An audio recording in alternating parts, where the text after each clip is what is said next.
Yeah, I just see this. I see this little short dude, Martin Scorsese. Where's Martin? He's this tall. I see him come on set. The whole set is quiet. I see him come on set. It was cold when we was filming. This guy just drops his coat right off of him, and then somebody behind him picks his coat up. Wow. And I'm like, he must be special, bro. He's somebody. He's somebody. I'm back on the road. I'm back on the road. I'm back in that mode. In the trap with them bows, yeah. Can't sell a hold and I'm breaking it down long as package get sold, yeah. Beefing with Chef on the phone cause they put a 10 pack on the hole, yeah.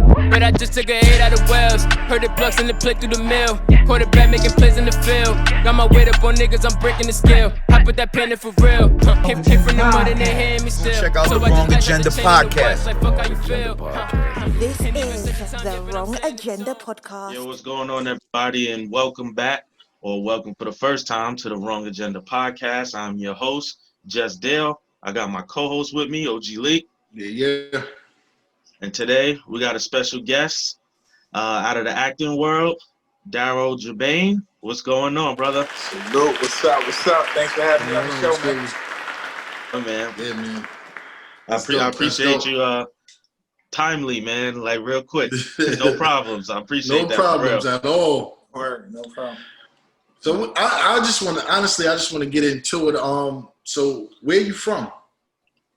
I'm originally from Brooklyn, New York. Canarsie stand up. Okay. You know Okay. I mean? Matter of fact, I'll give a shout out to the 90s, man. You know what I mean? Like, I used to live around there, you know that. So I used to stay around there when the Bobby and Rowdy era was. So it was lit. We was turned up over there. So shout out to the 9. And Okay.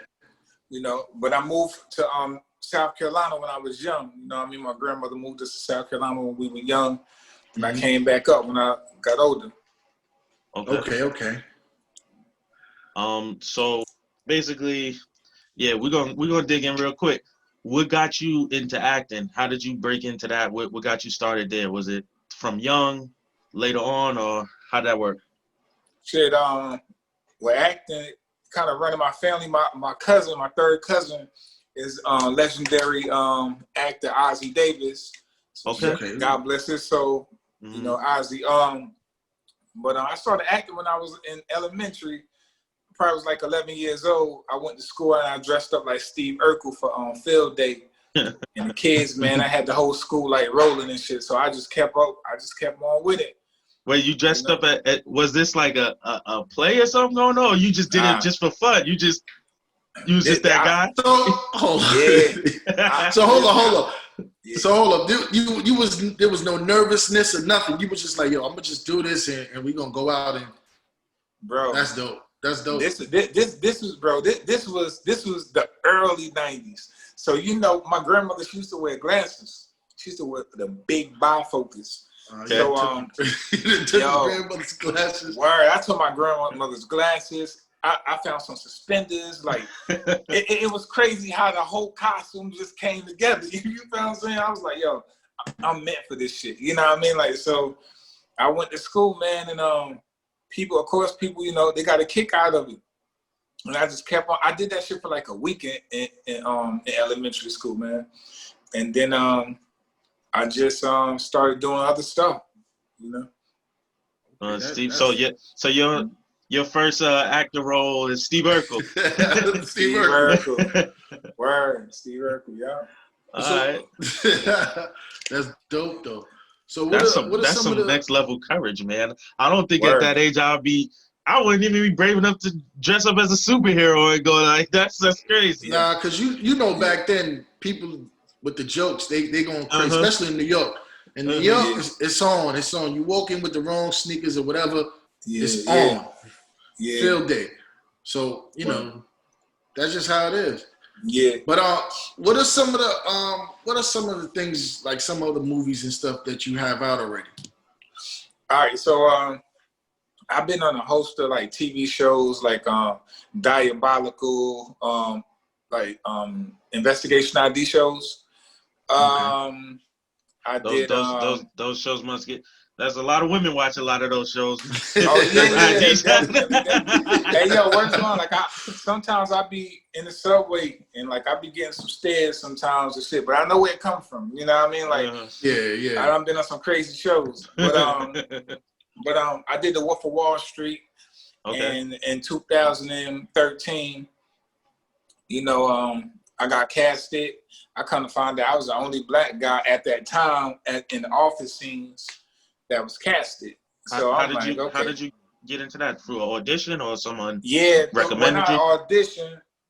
Not an audition. Yes, basically somebody recommended me to, you know what I mean, to casting, and casting called me. I didn't know how big Wolf of Wall Street was when I got casted.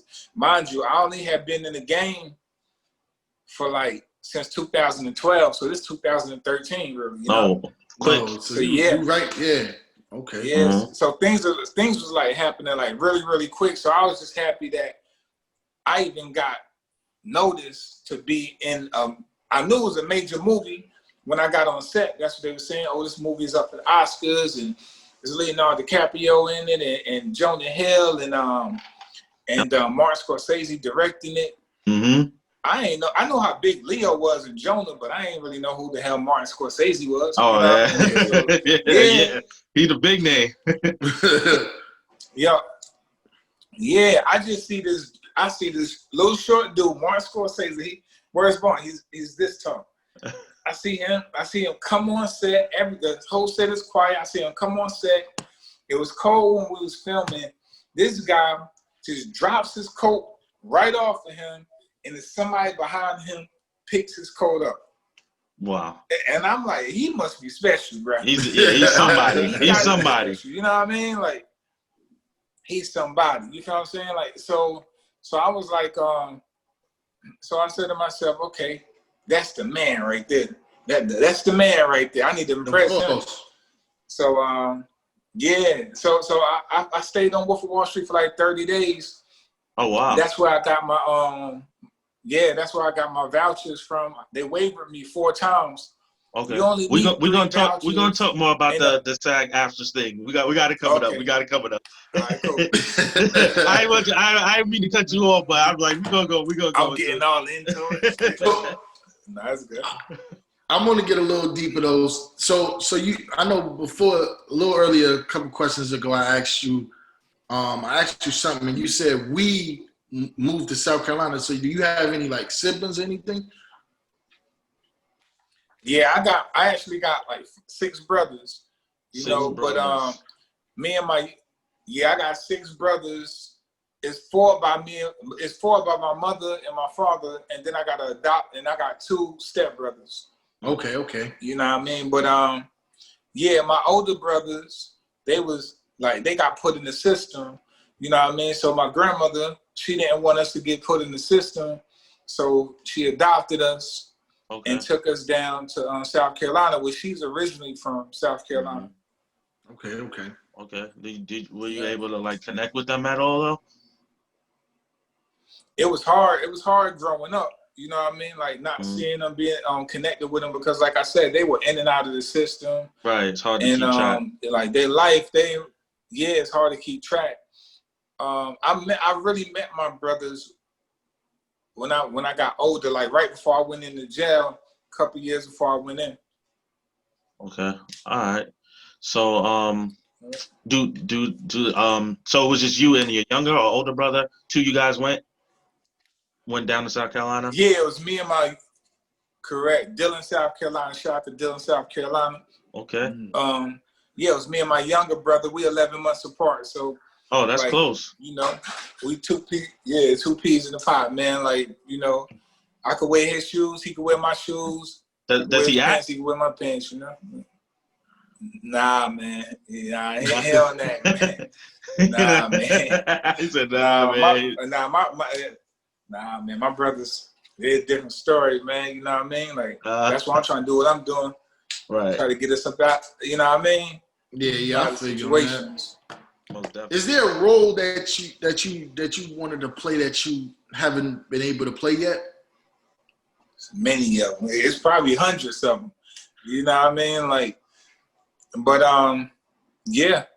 I mean, I want to play a doctor. I want to play a lawyer, and I ain't just talking about background. I want to be a lead with these characters. You know what I mean? And I want to play a lot of things, but I want to break out of that playing the gangster and the thug. You know what I mean? Like, you know, if you notice, like a lot of black actors coming in the game, that's what they play. Yep. Yeah, you get put in that box. Thugs. Yeah, you get put in that box. And I actually got 2 films where I got one movie. It's one movie and it's one series that I'm gonna be starring in, and it's gonna show my versatility. Okay. You know what I mean? And in the film industry. Okay.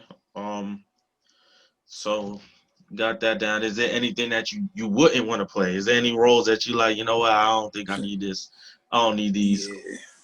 I mean, shout out to I'm not homophobic or anything, so shout out to them. I know I got a lot of them. They my fans. You know, they watch my interviews. They support me. So shout out to y'all. But I don't think that I would play. Right. Actually, let me be more specific. I think I would play that role, but I wouldn't get into the sexual part stuff. Part of it. You know what I mean? I would play that role because, again, I'm trying to be the greatest or one of the greatest. And if I want to be one of the greatest or the greatest, I can't limit myself. Now, as far as the sexual part, I can limit myself because that ain't what I do. You know what I mean? But I signed up to be an actor. I signed up to tell stories. You know? Yeah. So, yeah. I know that's always a hard one for a lot of people. They you know, they're usually on the fence with it.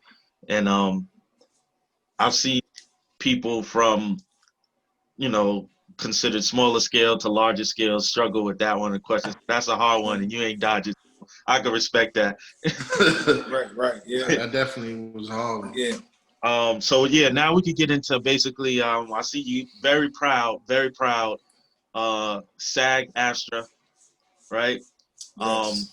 For the people, you know, I kind of know what that's about and everything, getting your vouchers and the speaking roles and how that go. But there's a lot of people who have no idea what this world is about, and they might see that and be like, "Why is he so happy to be part of this union?" So go ahead, you can now go into like how you got some of your vouchers and how that goes and why that's important, very important to become, you know, a actor. Okay. So like I told you guys, I actually got 4 vouchers from the Wolf of Wall Street when you only needed 3. And and these was back-to-back vouchers. I didn't know what a Taft-Hartley was or a voucher was at the time. I was so naive to the business part of the film industry. At this time, because I know that at the time they were 2 separate things. They were apart. Is this after the merger? I'm not sure. No. This is before the merger. Okay. It was just SAG. Yeah. Right. It was. Yeah. That's what I remember. So they were talking. They were talking about the merger. They had already had the signs up and everything, but it wasn't official. Right. Okay. At the time. So I got those vouchers from the Wolf of Wall Street, and it took me a while to actually join the union because I had a plan. Now, my plan was, I knew I was inexperienced. I knew that I wanted to get a certain type of body of work before I joined the union, because I knew this is a different field.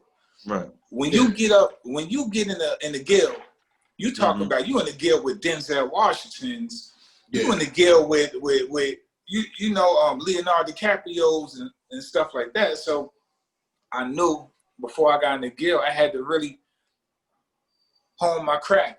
You know what I mean? Right. I had to really just come with something, bring something to the table. Yeah. And I recently just joined last year.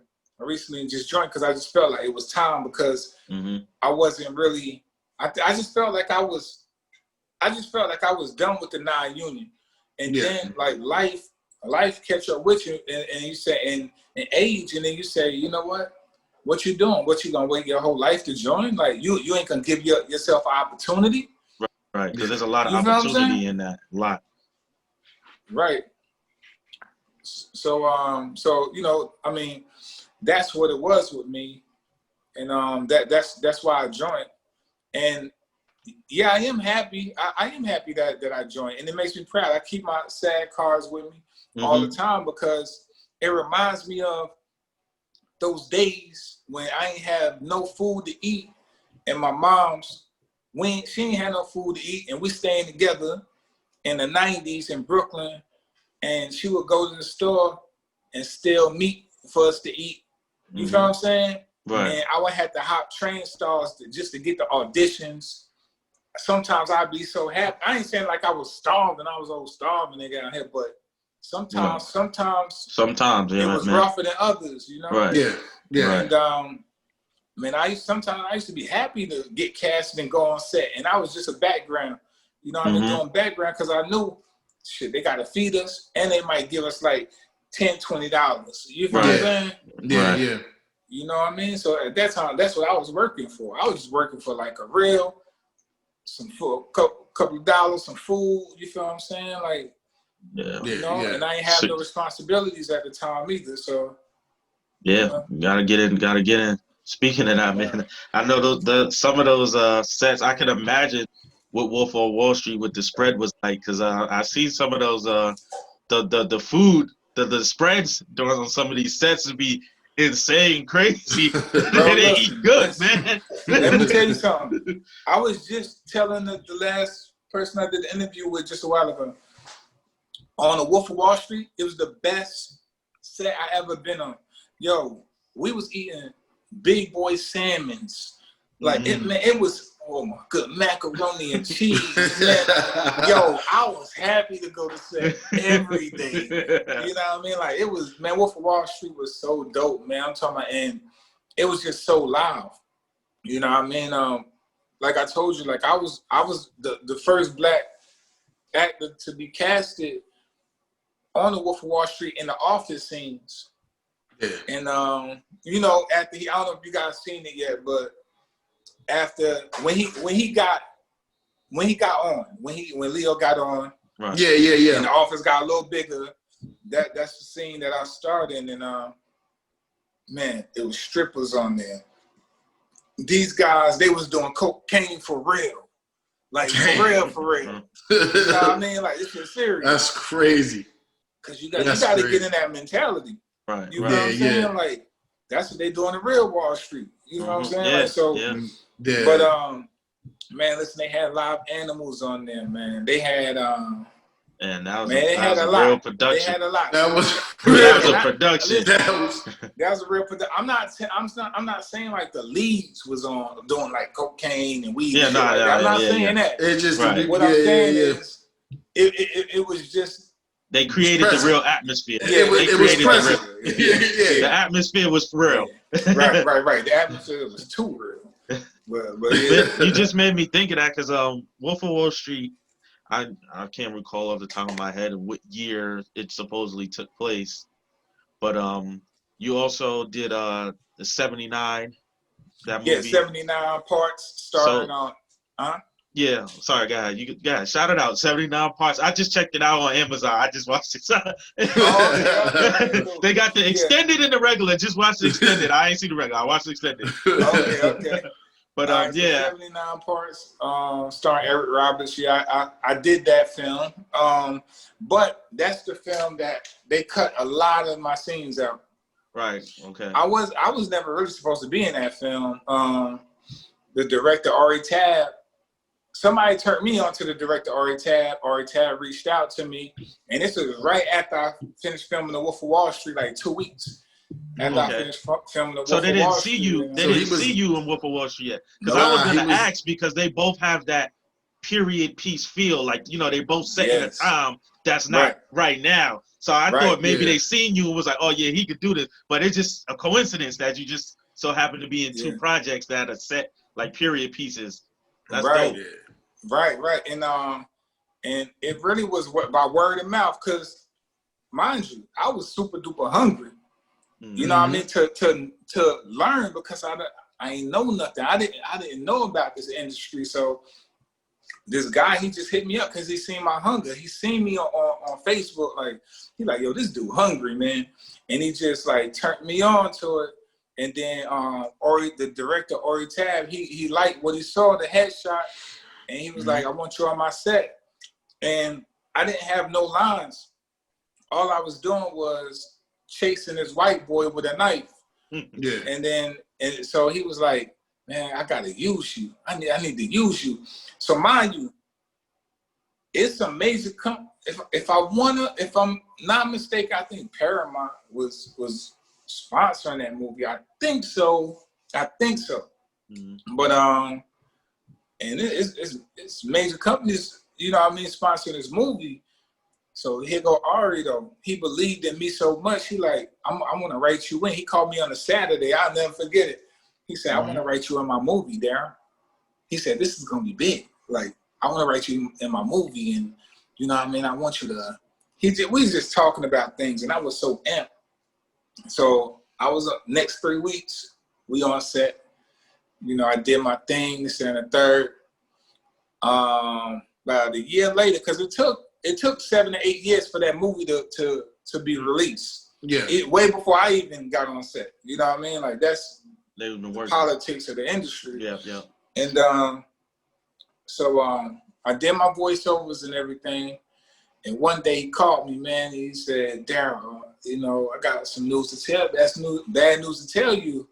Hollywood, they felt like your scenes were being racist, and they didn't want the backlash of the black community. Yeah. You know what I mean? Saying like, okay, why you always got to have the black man chasing the white man, this and third. But this is what was really happening in the 70s. And around his way. This is what he really went through. Right. You understand what I'm saying? Like, so he's just trying to like imitate what he went through. But politics. I mean, especially if you was there, you was on set, y'all were cool, you didn't feel a way about it. But like you said, politics, man, and how everybody else viewed things. Right. Yeah. Right. Politics, man. And politics is deep in this industry, man. Mm-hmm. Very, very deep, man. That's it still made it out. You still out there. Right.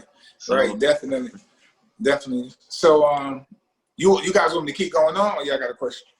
Yeah, I got a question.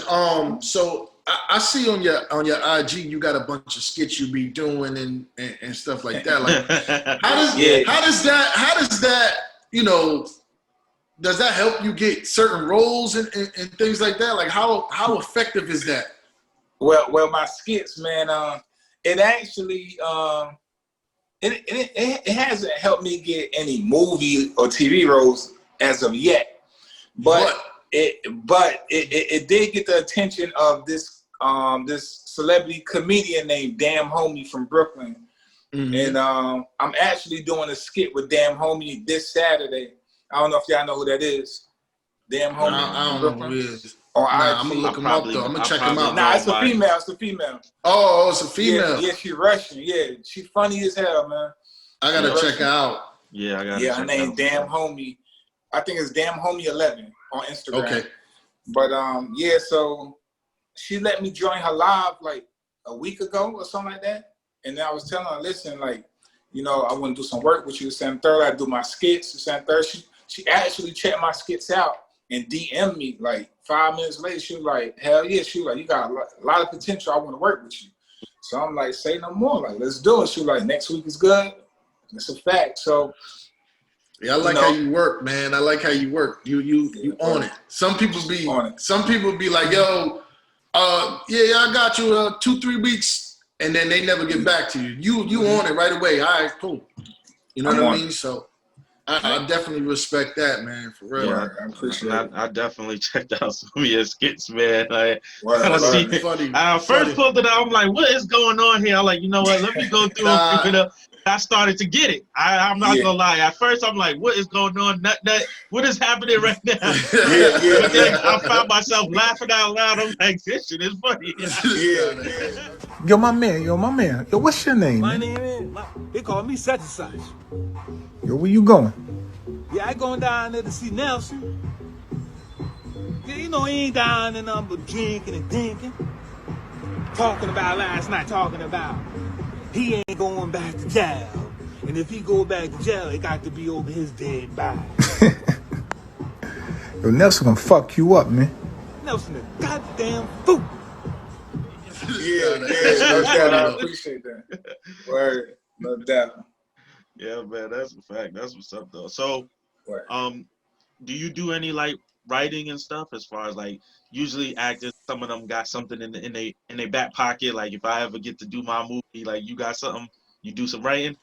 Yeah, I think that's every actor's thing. You know what I mean? They always got something in their back pocket that they want to tell the world, you know? So, and I got something in my back pocket, my front pockets that I want to tell the world about my moms. You know what I mean?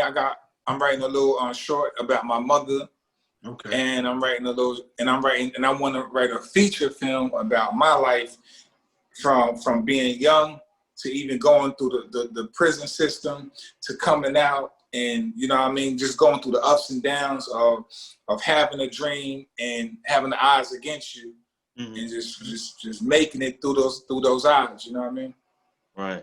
So yeah, since you mentioned that, and you went into the system at one point, you came out, and then you was on it. Obviously, you doing your thing.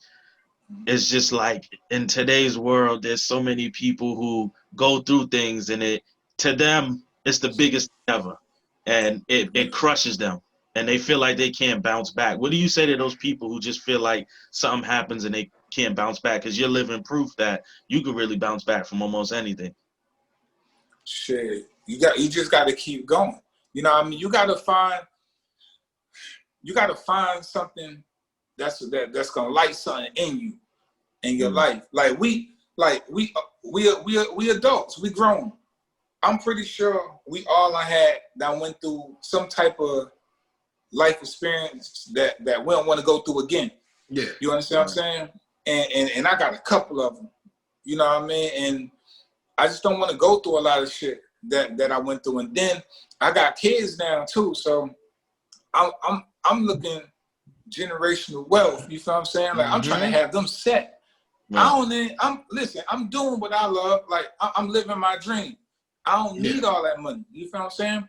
I'm living my dream because I know sometimes it might have to start with me. You feel what I'm saying? Doing sacrificing and all that. So, you know what I mean? Like that's where I get my fire from, man. And I always try to like a different type of fire in me, you know. Listen, my life ain't perfect, and I done been in dark places at times. You know what I mean? I don't want to quit this shit. I'll quit this shit, you know. But some way it always find me. And this time I said, you know what? I ain't gonna let nobody bullshit me no more, and I ain't gonna let nobody take away this fire no more, because this is God, is heaven sent, and I gotta let the world know, and I gotta give the world my talents, man. Because I feel like the world, for sure. I feel like the world needs to see me, for sure. You know. Yo, respect.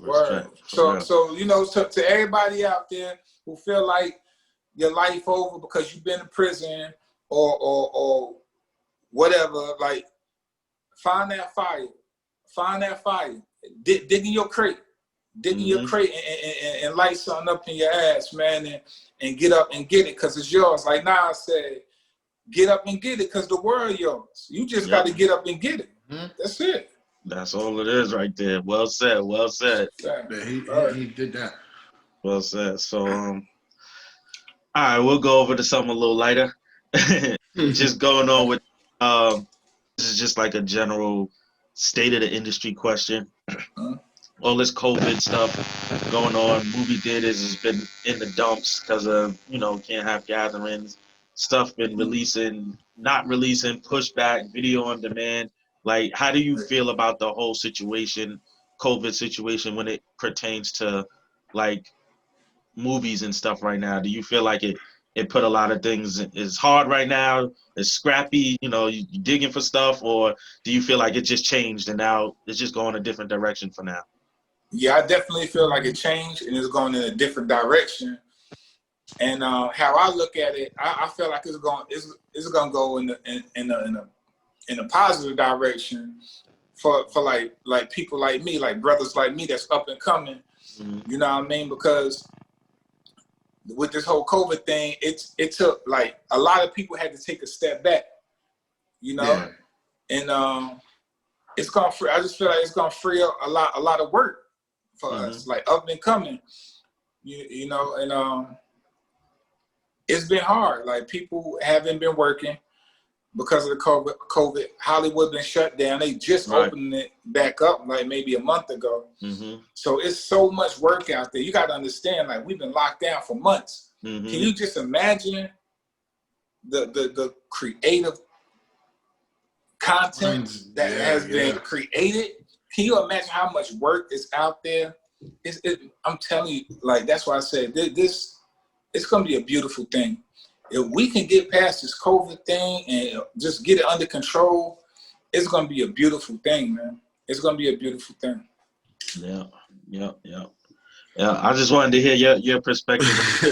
I see it from the viewer standpoint, and I'm like, man, this movie got pushed. Fast and Furious, all these major movies. I'm like, man, if these major movies are getting pushed, imagine what's happening with everything else. But then I see a lot of people now video on demand getting their stuff pushed out. I see a lot of smaller projects making it out.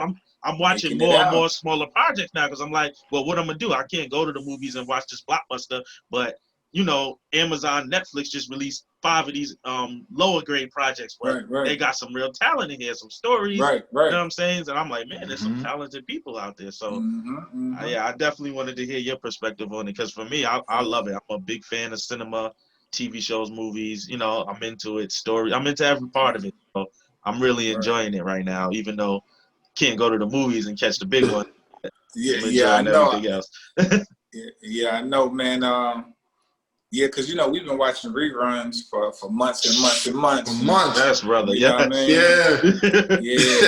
And you know they just can't wait. I just did like a little something on Power, nothing big.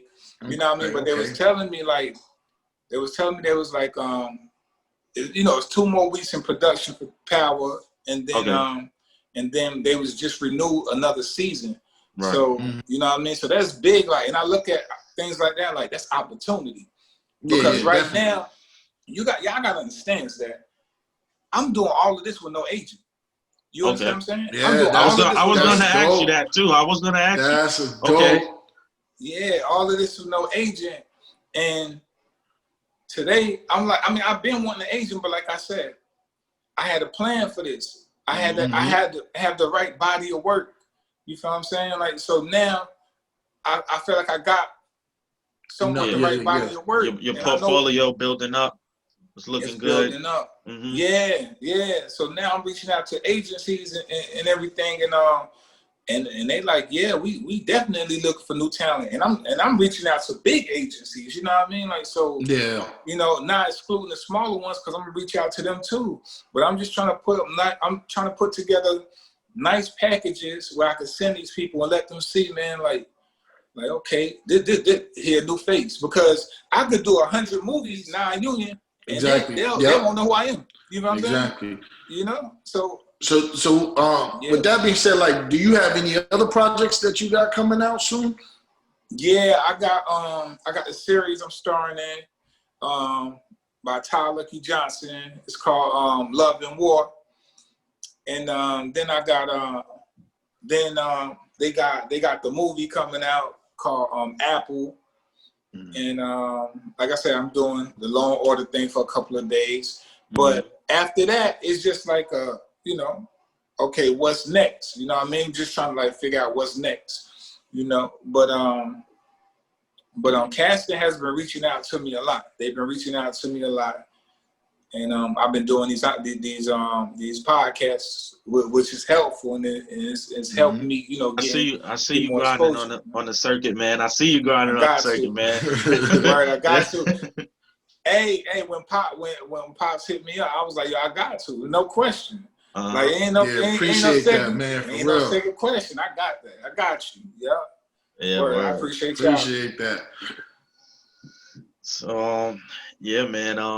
I guess we coming down towards the end. We like to do a little bit of little bit of fun stuff, but let's just get like, what's a good onset memory that you got? Let's get some good. I know you got something back there. You like that was good. Onset memory. Shit, there's so many of them, man. Well, I'll go to The Wolf of Wall Street because The Wolf of Wall Street is my biggest film to date. Mm-hmm. Yeah.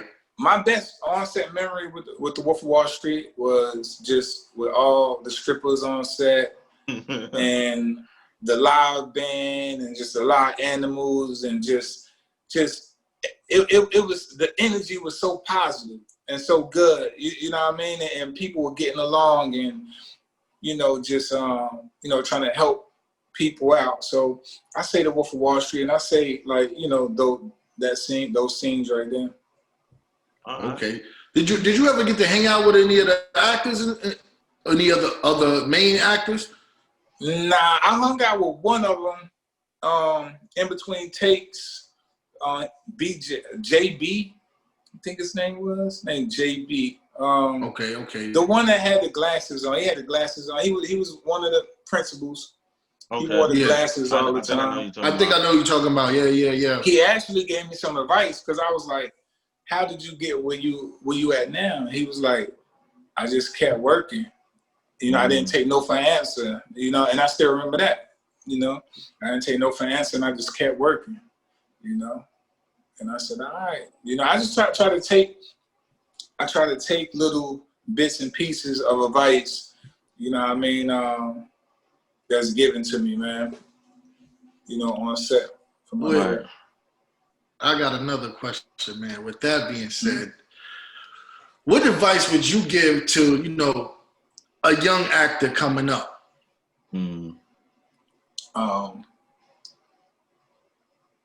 Be respectful in the industry. Try not to burn no bridges because this industry is very small, but it's so big. Right, you know? right. And word of mouth is crazy in this industry because once one or two people here, he ain't gonna show up on time, or nah, he's not, you know, suitable for this, and that spreads, you know, and sooner or later you're gonna have a red flag by your name. Yep. And you're gonna wonder why, oh man, why I ain't getting no work? Ain't nobody calling me. It's that third, and that's why. So try not to burn your bridges and just become a sponge. Like try to soak up everything that you can. I don't care if you see them pushing the camera to the next scene. You know what I mean? Like try to ask yourself, okay, how they pushing that camera? What they pushing it on? You know what I'm saying? Like that's how you got to be. You want to know everything about what's going on set, because when your time come and you that lead, it ain't no, you can't play dumb. Yeah. Right. You can't play dumb. You gotta know what's up. Yep. Yeah, man. That's how it is. All right, so this is the part here where we do little rapid fire questions. We just ask you some questions. There's no right or wrong answers, just all about you and things that you like and don't like or whatever it may be. So you want me to start off, Lee? Yeah, go ahead, start it off. All right, so what's your go-to meal? What's your favorite food or your favorite meal? Either or, like if you had to pick one. Soup, noodles. Oh, I said noodles, soup and noodles. Noodles, that's crazy. Noodles, a can of Jack Mac, some corn, some jail shit, basically. Okay. A hookup. Keeping it basic, all right. Yeah. Yeah. All right, what's your favorite city? I couldn't hear you. Favorite city. Oh, of course, New York, Brooklyn, baby. New York. Okay. Represent. All right. What's one of your favorite movies? Just one of your favorites. The Wolf of Wall Street. I mean, is that because you was there, or is it because you really like the movie? Somewhat. It was the whole experience. Somewhat. But I'm gonna tell you. Let me reiterate on it. You guys ever seen this movie called Straight Outta Brooklyn? Nah. Nah. Oh man, you guys should take this in your notes and watch Straight Outta Brooklyn. It's a Spike Lee joint. It's a Spike Lee joint, and it's about this alcoholic. It's about this family that grew up in Red Hook, and the dad alcoholic, and he beating up on his wife because he can't overcome poverty. You feel what I'm saying? And he want better for his daughter and his son. It's deep. But that of all time, and it was an independent film, but it's a classic. You guys need to check that out. Straight Outta Brooklyn. Okay. I got it on my list. I don't know how I missed it. Yeah. Straight 91. All right. 91. I got that. I'm gonna throw out one more. Favorite musician right now? The Baby. Baby. Okay, I like the. The Baby and Lil Baby. I'm sorry, I'm giving you two. I'm not big on Lil Baby, but The Baby, I'm really big on The Baby. Lil Baby, I'm just getting into Lil Baby. They've been trying to get me. I'm just getting there. I'm just getting there. All right. What else we got, Lee? You got any more? You want to give one more? Nah, I don't got any more right now. Nah. All right, we got one more. I got one more. What type of footwear you into? What type of stuff you like to wear on your feet? What's fresh for you? Shit, I'm simple, man. I grab some Air Force Ones, some Timbs, simple. Yeah, simple. That's it. Okay. Yeah, that's all I got. I ain't got nothing else right now. Yeah, I'm good, man. All right, so like I said, once again, appreciate you. Shout out your IG, Facebook, whatever you need to shout out. Give it here now. Let the people know where they can find you and what to do when they find you. No doubt, man. You can find me on Instagram at Darryle_Jermaine. That's DARRYLE_Jermaine, JERMAINE. On Facebook, Darryle Jermaine. And I think on Twitter, it's the real Darryle J. So and I appreciate y'all having me on the show, man. For real, man. This has been a breath of fresh air, man. For real, I love y'all energy. We definitely appreciate you too, man. Thank you for showing up and you know what I mean, communication and being able to do it so quickly. You know what I mean? Right. Yeah, definitely. Like, no doubt, man. That means a lot. We definitely we're gonna chop it up again. You know what I mean? We're gonna let you go out into the world. Yeah, we're gonna let you go out and smash some more of these TV screens and movie screens, and then we're gonna get you back and talk about how that happened. Yes, sir.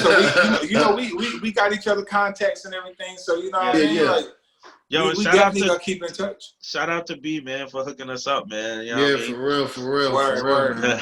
Yo, so shout out to him for that. Yeah. Thanks for the plug, man. We got to shout you out.